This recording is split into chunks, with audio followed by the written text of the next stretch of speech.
Um olhar sobre o mundo, com Alberto do Amaral Júnior. Professor Alberto do Amaral Júnior, a COP27 está entrando aí na segunda semana no Egito. Qual a importância desse evento para o Brasil, hein? Ela visa produzir ações para tornar esse acordo uma realidade e diminuir o aumento da temperatura no planeta. Todos os anos, a COP se realiza cada vez em um país. Este ano, na África, no Egito. A África é um dos continentes mais atingidos pela mudança climática. O Egito é um país especialmente afetado pela diminuição da água. Cerca de 1/3 da água que existia há 50 anos desapareceu, e por isso a preocupação do Egito e dos países africanos com relação ao aquecimento global. Mas não é apenas o Egito e a África que se preocupam com o aquecimento global, é o planeta como um todo.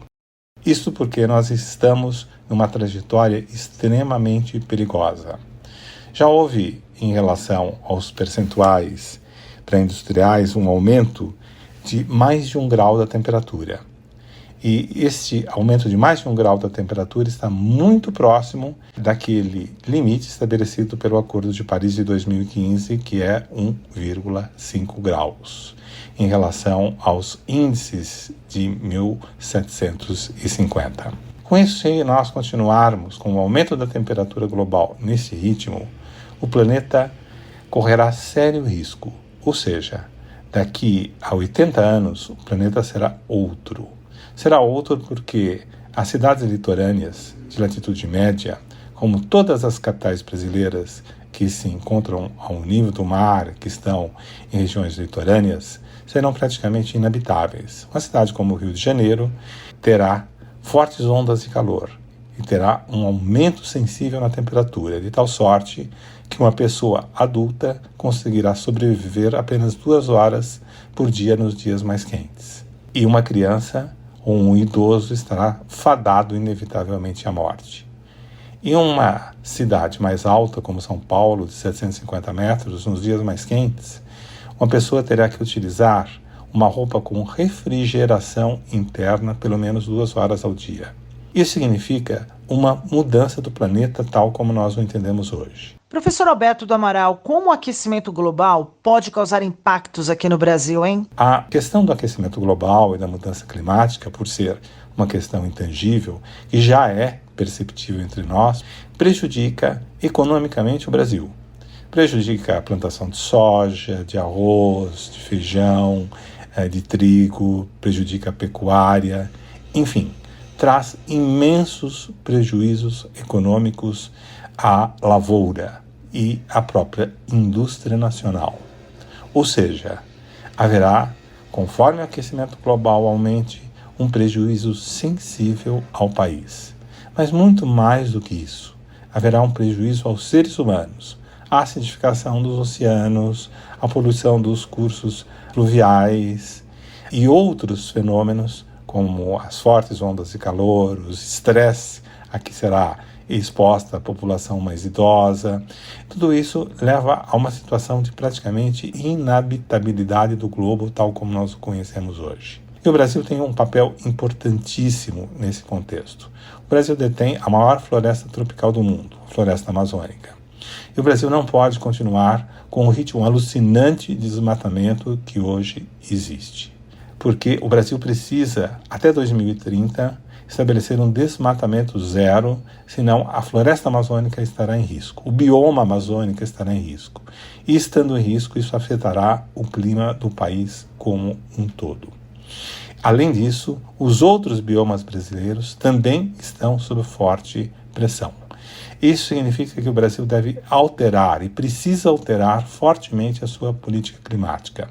A presença do presidente Lula na COP27 é um sinal indicativo de que mudanças significativas nesse setor deverão ocorrer. Nós esperamos, sinceramente, que o próximo governo combata o desmatamento e tome providências sensíveis para eliminar o garimpo ilegal, para proteger as terras indígenas, para impedir o crime na região amazônica e para garantir condições fundamentais para que o Brasil possa ter projeção no cenário internacional numa área em que tradicionalmente ele sempre foi forte e poderoso. Eu sou Sandra Capomatto, você ouviu o professor Alberto do Amaral Júnior, da Faculdade de Direito da Universidade de São Paulo.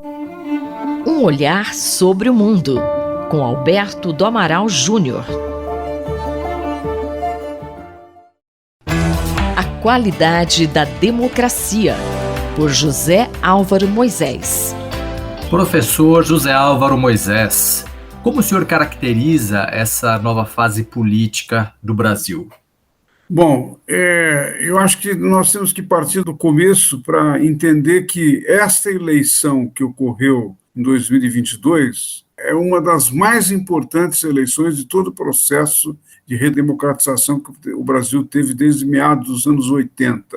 Né? Foi uma eleição que, em grande parte, colocou em questão como nós, brasileiros, faríamos a manutenção e prosseguiríamos na manutenção e na defesa da democracia.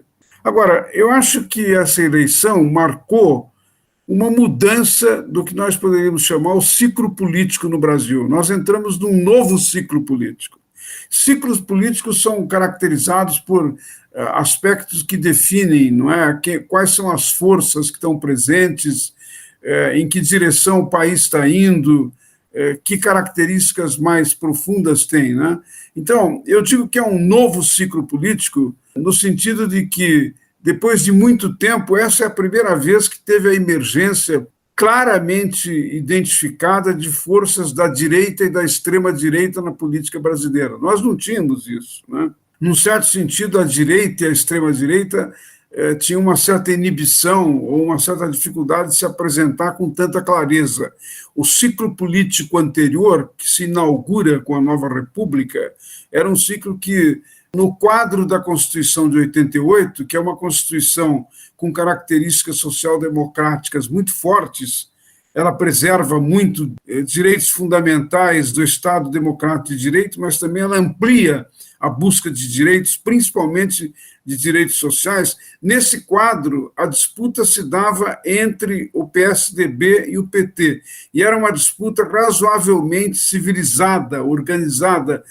É como se os dois partidos disputassem a hegemonia das políticas social-democráticas, né, no país. Mais ou menos social, mais ou menos gestão do Estado, responsabilidade, controle da inflação, retomada da economia, eram as grandes questões, né?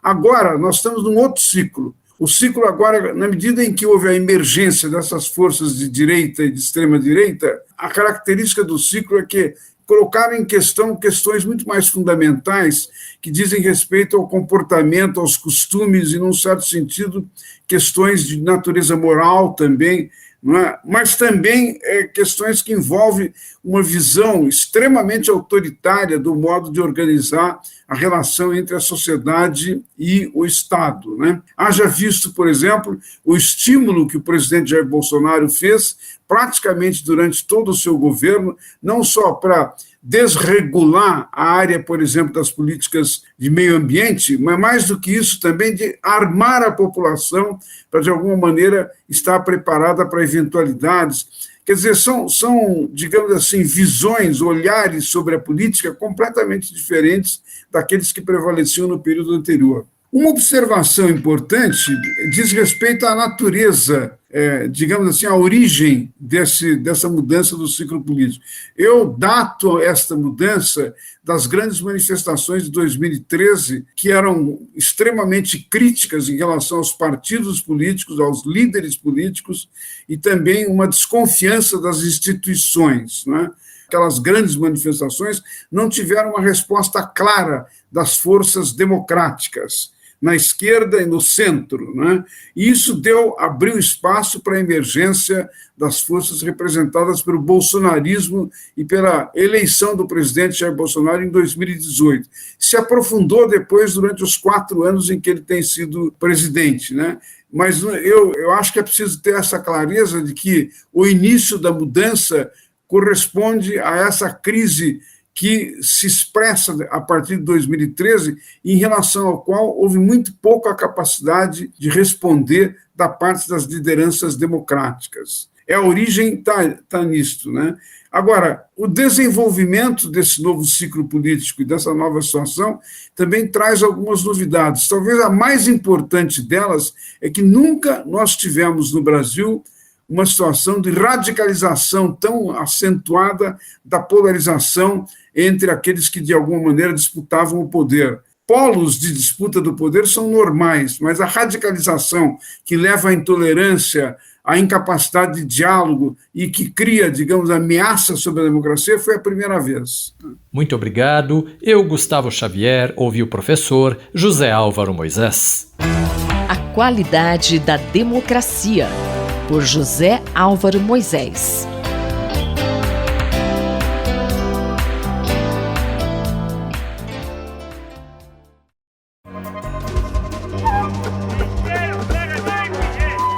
Saúde e Meio Ambiente, por Paulo Saldiva. Bom dia, professor Saldiva.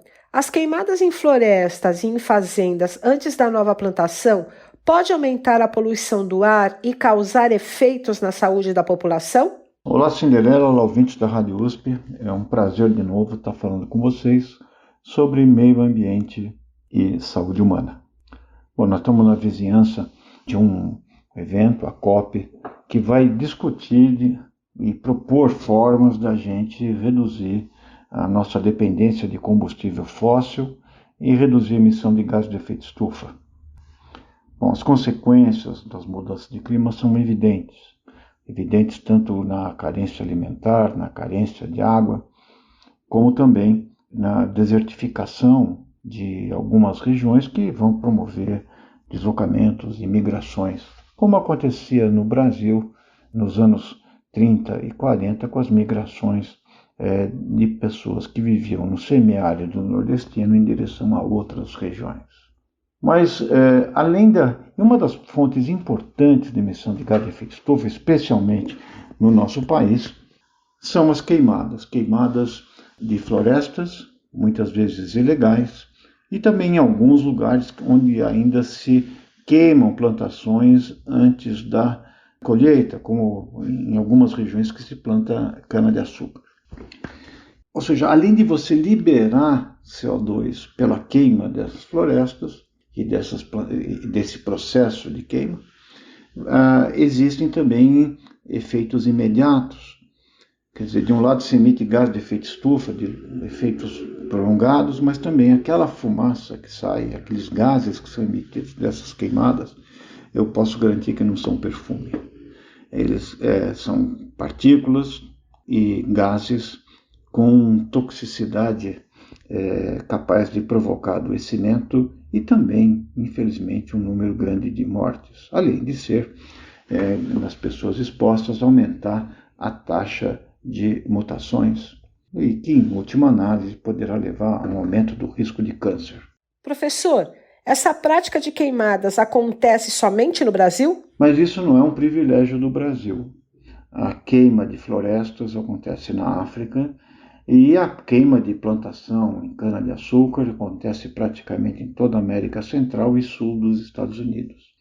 E é interessante que saiu essa semana, numa revista de grande prestígio, com Environmental Health Perspectives, o relato de que a queima das plantações de cana produzem em 6 meses o que toda a frota automotiva produz durante um ano. Ou seja, é uma fonte importante de contaminação de poluentes locais, com inclusive aumento de internações e mortalidade.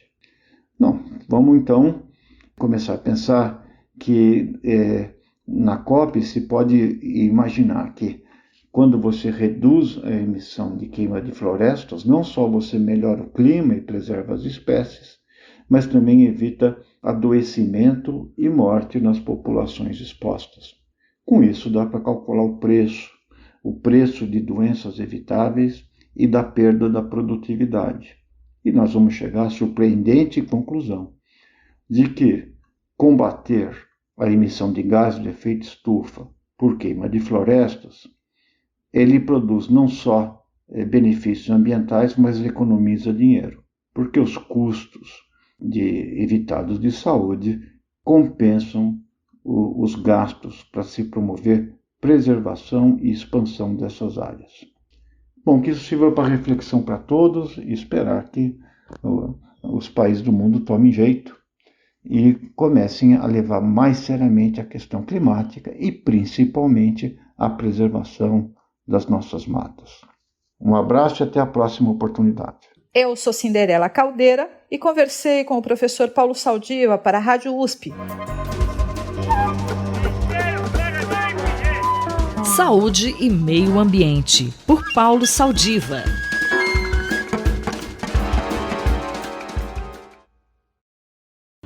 Doutor Bartô e os Doutores da Saúde, com João Paulo Lotufo. Dr. João Paulo Lotufo, o grupo antitabagismo do Hospital Universitário da USP parece que usa medicação e é muito importante para combater o vício, né? O nosso grupo antitabágico do HU teve início em 2004 e 2005.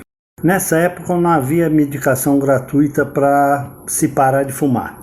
A USP fornecia medicação para ajudar o seu funcionário a parar de fumar.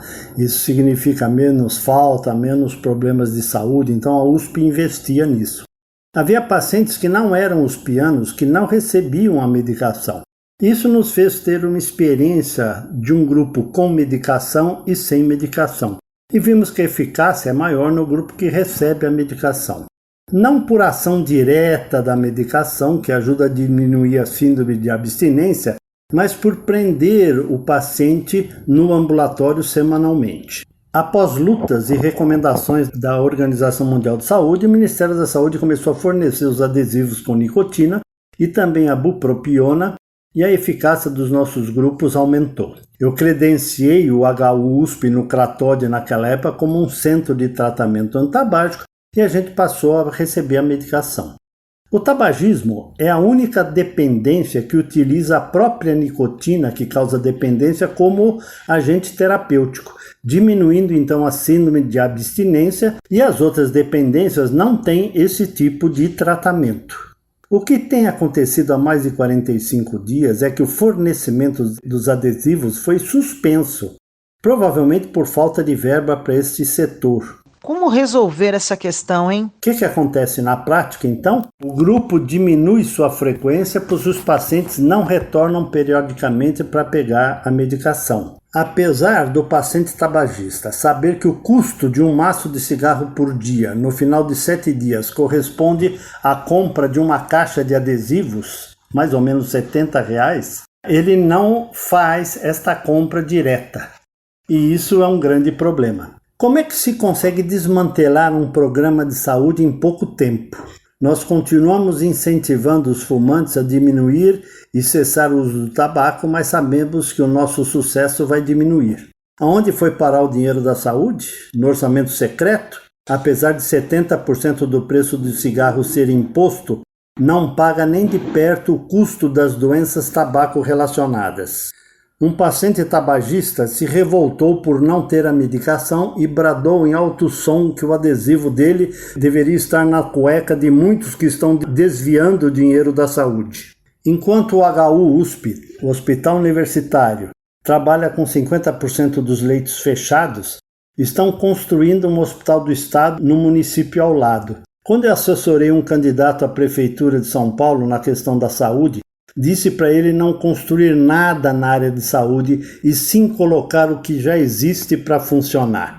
Mas na prática não é isso que acontece. Todo o sistema de saúde está falido, com raras exceções, e estão construindo cada vez mais hospitais. Eu acho que não fui ouvido. É uma pena não termos a medicação antitabágica, não termos a medicação de alto custo nos postos de saúde, pois o dinheiro todo foi provavelmente para o orçamento secreto. Espero que isso mude com o novo governo. Um abraço a todos. Eu sou Sandra Capomatto, você ouviu o Dr. João Paulo Lotufo, pediatra do Hospital Universitário da USP, responsável pelo projeto Dr. Bartô. Doutor Bartô e os Doutores da Saúde, com João Paulo Lotufo. Horizontes do Jornalismo, por Carlos Eduardo Lins da Silva. Professor Carlos Eduardo, qual o segredo do sucesso da Finlândia no combate às fake news? E que lições isso pode trazer ao Brasil? O Instituto Open Society fez uma pesquisa mundial para ver onde que as pessoas têm mais resistência à desinformação. E chegou à conclusão, como você disse, de que a Finlândia é o país em que há mais dificuldades para que as informações fraudulentas circulem e sejam consumidas pelas pessoas, ou pelo menos que as pessoas acreditem nelas. Aparentemente, o motivo é a confiança nas instituições e confiança nas pessoas. A Finlândia é uma sociedade em que a confiança nas instituições é muito alta. De acordo com a OCDE, 71% da população finlandesa confia no governo, em comparação com a média desses países que compõem a OCDE, que são os países mais ricos da Europa, em que a média é 41%. Só para ter um grau de comparação, no Brasil, segundo a mais recente pesquisa do Barômetro de Confiança da Edelman, só 34% confiam no governo.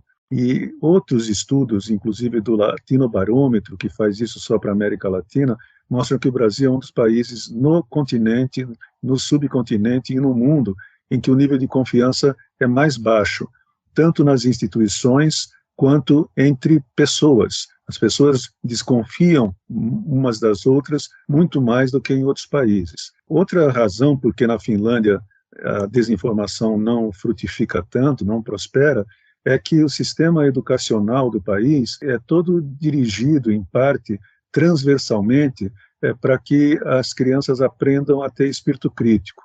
Não só por meio do que se chama alfabetização mediática, aqui no Brasil ainda está engatinhando, mas também nas aulas do currículo mínimo. Por exemplo, o pensamento crítico é ensinado em aulas de matemática, quando os professores mostram que é fácil e como se faz para manipular estatísticas. Nas aulas de línguas, de idiomas, os alunos são instados a comparar a mesma história escrita por pessoas diferentes e baseadas em fatos ou em propaganda. As aulas de história também mostram como, em vários regimes do passado e no presente, as informações falsas são veiculadas para os cidadãos e como os cidadãos podem saber que elas são falsas. Professor, pensar numa coisa assim aqui no Brasil certamente não é uma solução rápida nem fácil.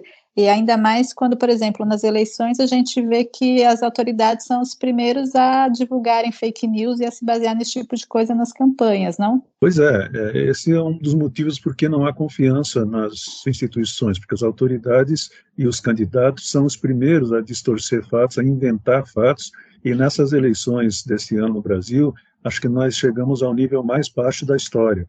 A quantidade de mentiras, difamações que foram veiculadas, principalmente por meio das plataformas de redes sociais, era imenso e de um nível baixíssimo.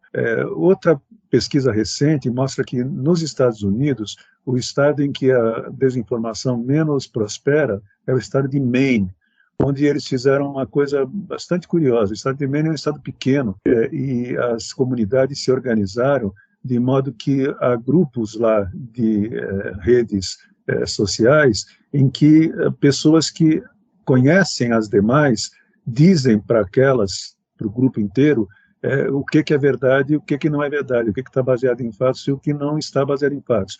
E como as pessoas confiam, elas tendem a ficar com a verdade. O problema da confiança é fundamental, assim como o problema da educação é fundamental. E nesse ponto, também os meios de comunicação no Brasil não são confiáveis para um número bastante grande de pessoas. Só 41% dos brasileiros, segundo essa pesquisa da Edelman, confiam nos veículos jornalísticos. E, em parte, isso também é responsabilidade dos próprios veículos jornalísticos, que às vezes embarcam nas mentiras e acabam cometendo enganos que abalam a sua credibilidade. O jornalista e professor Carlos Eduardo Lins da Silva, colunista da Rádio USP, conversou comigo, Márcia Blasques. Horizontes do Jornalismo, por Carlos Eduardo Lins da Silva. Fique de olho, por Eduardo Rocha. Estudos recentes em saúde pública mostram uma realidade de falta de acesso à correção da visão, como o simples uso de óculos, da maioria da população adulta em países da América Latina, Ásia e África. Professor Eduardo, como se avaliam as necessidades de saúde e as medidas para que se efetivem essas necessidades para as populações? A necessidade em saúde de uma população pode ser avaliada para eventos que necessitam de prevenção, eventos que precisam de tratamento. Essa necessidade, também chamada de cobertura, é calculada através de uma fórmula simples.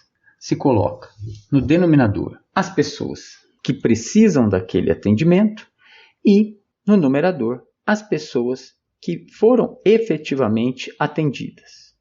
Dessa forma, nós temos como exemplo que até recentemente a cobertura vacinal, ou seja, a intervenção com vacina para prevenir, por exemplo, a poliomielite, quase esbarrava em 100%, e isso, por diversos motivos, recentemente foi sofrendo uma queda substancial. Daí a atenção das políticas públicas para melhorar esse indicador. Dessa forma, a cobertura das necessidades em saúde podem ser oferecidas através de estratégias de Estado, governo, ou através também de iniciativas privadas. O indivíduo sente necessidade de um determinado alívio para um problema e procura adquirir esse recurso para a sua saúde e assim por diante. O que está em foco hoje é a cobertura da necessidade populacional para os seus erros refrativos, aqui considerando miopia, hipermetropia, astigmatismo, necessidade de óculos para perto.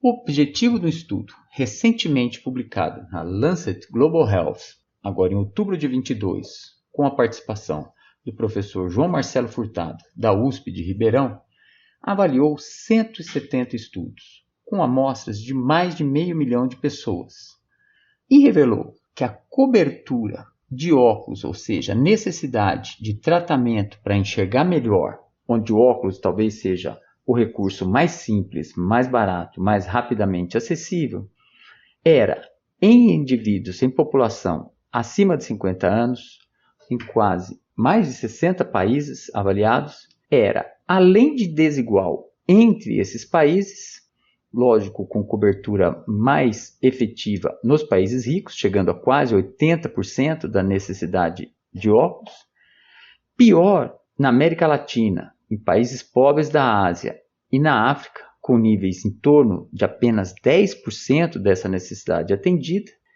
mas também revelou desigualdades dentro das populações, onde mulheres e pessoas mais idosas tinham mais dificuldade para ter essa necessidade de óculos atendida. Dessa forma, a população adulta, que invariavelmente deve precisar de óculos para longe, perto, para realizar inclusive atividades de vida diária, atividades da vida profissional, não está sendo suficientemente atendida. Principalmente o fator marcante, que é a necessidade de óculos para perto, só está acessível para 20% das pessoas que precisam disso. Assim, esse estudo revela para a gente que mais ações de saúde pública, estratégias de Estado precisam ser implantadas para melhorar a visão dos adultos, incluindo o acesso a consultas para óculos de longe e de perto. Enxergar melhor na vida adulta e na melhor idade melhora a autonomia, evita problemas e acidentes, prolonga e eleva a qualidade de vida. Muito obrigado. Ouvimos o professor Eduardo Rocha, da Faculdade de Medicina da USP, em Ribeirão Preto. Rita Estela para a Rádio USP. Fique de olho, por Eduardo Rocha.